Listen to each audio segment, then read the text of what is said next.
नमस्कार मित्रांनो, महात्मा फुले जन आरोग्य योजना आणि प्रधानमंत्री जन आरोग्य योजना, जिला आपण आयुष्यमान भारत योजना म्हणतो, या योजनेबाबत महाराष्ट्राचे मुख्यमंत्री देवेंद्रजी फडणवीस यांनी खूप मोठा निर्णय घेतलेला आहे। आणि मित्रांनो, तुम्हाला माहितच असेल, आजकाल बरेच लोक या योजनेचा लाभ घेतात, कारण तुम्हाला माहित आहे की 5 लाख रुपयापर्यंतचे उपचार या योजनेच्या माध्यमातून मोफत मिळत असतात।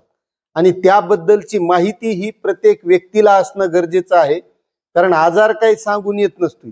त्यामुळे ज्या काही गोष्टी यामध्ये होत असतात, कारण तुम्ही जर दवाखान्यामध्ये गेले, कुठं हॉस्पिटलला गेले मोठ्या, तर तिथं किती खर्च येतो हे फक्त ज्याच्यावर बेतती त्यालाच कळतंय। त्यामुळे या गोष्टी प्रत्येकाला माहीत असणं गरजेचं आहे, कारण ज्यावेळेस वेळ येईल त्यावेळेस आपल्याला या गोष्टी सुचत नसतात।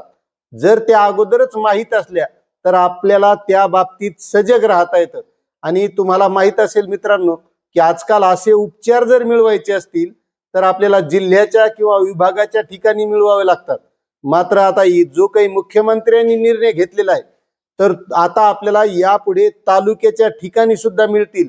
मात्र ते कोणत्या हॉस्पिटल मध्ये मिळतील हे सर्व आपल्याला आजच्या व्हिडिओच्या माध्यमातून बघायचंय।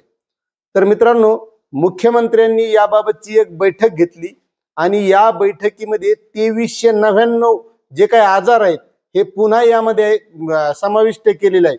आणि या दोन्ही योजना एकत्रित झाल्यापासून या योजनेचा बऱ्याच रुग्णांना चांगला फायदा सुद्धा मिळत आहे। आता यामध्ये एक महत्त्वाची गोष्ट आहे की मित्रांनो, 5 लाख रुपयापर्यंत कोणतंही ऑपरेशन म्हणजे जे यामध्ये समाविष्ट आहेत त्याचा तर फायदा होतोच, मात्र आपल्याला 5 लाख रुपयापेक्षा जरी जास्त खर्च येत असेल, मग तो कोणत्या गोष्टीसाठी येतो? एखाद्या व्यक्तीला प्रत्यारोपण करायचं असेल, समजा किडनी बदल करायची असेल किंवा हृदयाचे काय असतील, जे 5 लाख रुपयापर्यंत पेक्षा जास्त पैसे तिथे लागतात, तर त्यासाठी सुद्धा आता या योजनेच्या माध्यमातून एक वेगळा कॉपर्स फंड निर्माण करण्याची सुद्धा मान्यता मुख्यमंत्र्यांनी दिलेली आहे।